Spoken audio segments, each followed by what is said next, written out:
박찬대 위원 수고하셨습니다.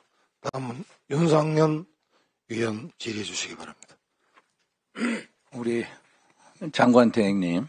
예, 장관 대행입니다. 올해 주한미군 방위비 분담금 규모가 얼마입니까? 예, 뭐 정확한 금액은 근데 1조가 좀 넘던 규모입니다. 내년도는 얼마입니까? 내년도. 내년도는 이제 협상을 진행을 시켜야 됩니다.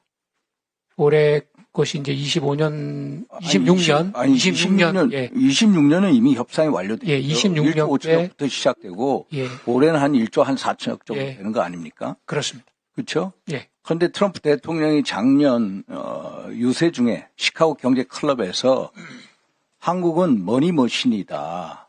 주한미군 방위 분담금 적어도 100억 달러 내야 된다. 알고 계시죠? 예, 들었습니다. 네? 당연히 주한미군 방위 분담금 우리가 12차 SMA 협정이 내년도부터 시작이 되지 않습니까? 예, 그 물가 연동해서 올린다라고 돼 있지 않습니까? 그렇습니다. 내년도는 올해보다 한 8.5% 올라가고요. 그러면 트럼프 대통령이 그렇게 한 이상 주한미군 방위 분담금 재협상이 들어올 거 예상하고 계시죠? 예, 그런 것도 하나의 제 옵션으로 생각해서 대응 준비를 하고 있습니다. 그러면 우리가 어떻게 대응할 거라고 생각하고 계십니까? 일단은 뭐 아까도 제가 말씀드렸지만 기존에 저희가 그 26년도 방위비 12차 협상했었을 때 한미 간에 이제 나누었던 공동 공감이 있기 때문에 그것을 기조로 이것이 지속 유지될 수 있도록 이쪽 협조를 하고 만약 의원님 말씀하신 대로 그렇지 않은 상황이 발생됐을 때는 저희들이 그렇게 물적인 그 방위 분담금 외에 지금 한미 동맹을 통해서 한미 간에 이루어지고 있는 다양한 옵션들이 있습니다. 여기서 자세히 말씀을 못 드리지만 그래서 그런 것들을 설명을 할게요. 2019년도 트럼프 일기 때도 주한미군 방위 분담금 재협상이 들어오지 않았습니까?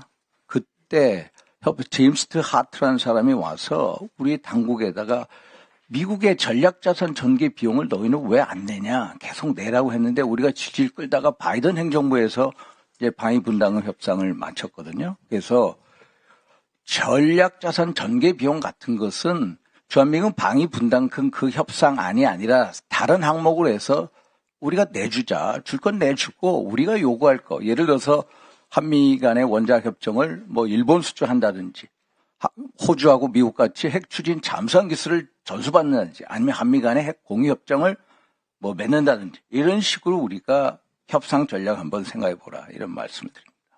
예, 뭐 다양한 옵션을 가지고 저희들이 이 트럼프 대통령이 북한을 1월 20날 취임식 날 뉴클리어 파워라고 했죠. 팍스 뉴스가 했고요.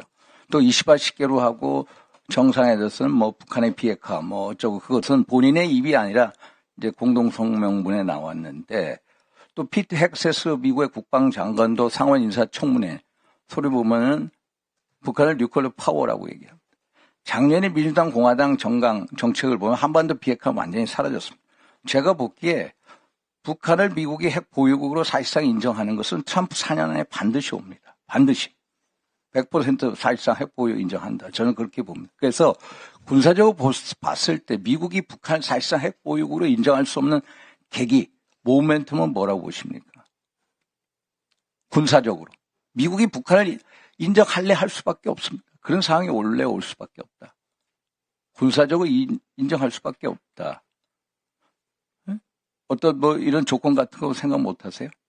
뭐 미국이 북한의 핵을 인정한다라는 사실적인 상황이 한 번도 발생하지 아직까지 안 하는데 네. 그런데 이제 저는 이렇게 봅니다. 이제 북한이 미국을 예를 들어서 뭐 지금 화성 18을 통해서 마이애미 이상으로 15,000km 사정거리를 가진 이 대륙간 탄도미사일 발사 시험에 성공하지 않았습니까?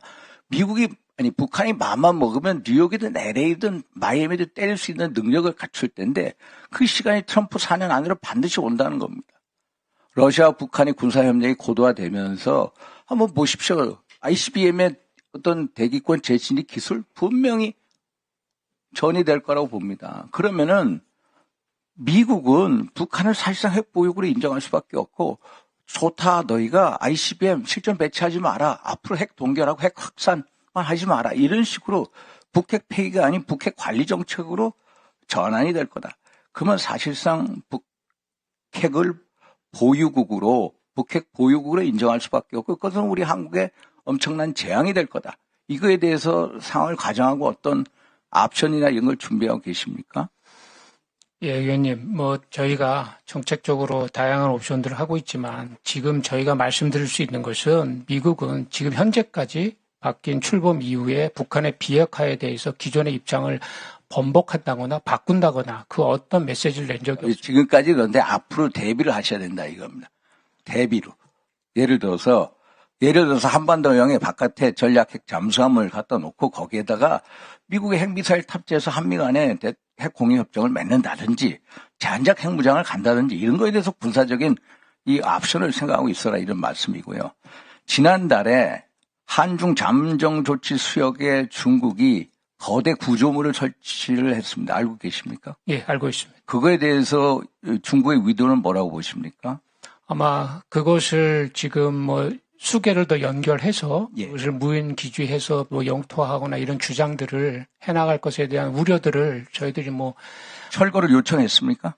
거기에 대해서는 저희 국방부도 거기에 대한 위험성에 대한 입장을 얘기했고 실제로 그것을 관리하고 있는 해양수산부 관련된 기관들과 협조해서 해경이나 해군 순찰을 강화시키고 있나요? 예, 거기에 대해서는 저희들이 모니터하고 있습니다. 예. 아니 말로 안 들면은 그것을 구조물을 철거를 무력으로 철거를 해버리십시오. 중국이 반드시 어떤 이 주한미군의 전략적 기동성을 약화시키고 우리의 방어태세를 약화시키기 위해서 이제 여권 주장하는 포석을 두는 겁니다. 남사군도에서 어떻게 왔습니까? 중국의 영토 이 팽창 야욕을 초기에 무력화시켜야 된다. 그래서 군이 보고 있어서 안 된다. 외교부를 통해서 강력한 항의도 하고 해경 순찰 또 해군 순찰 강화시키고 영 말이 안 되면 구조물을 파기시켜라. 무력화시켜라. 이런 말씀을 드립니다. 검토해 주십시오. 예, 하여튼 전략적으로 또 국가 이익, 전략적 이익에 우선되는 것에 대해서 저희들 잘 판단해 나가도록 하겠습니다. 네, 윤상용 의원 수고하셨습니다. 백선희 위원 질의해 주시기 바랍니다. 네.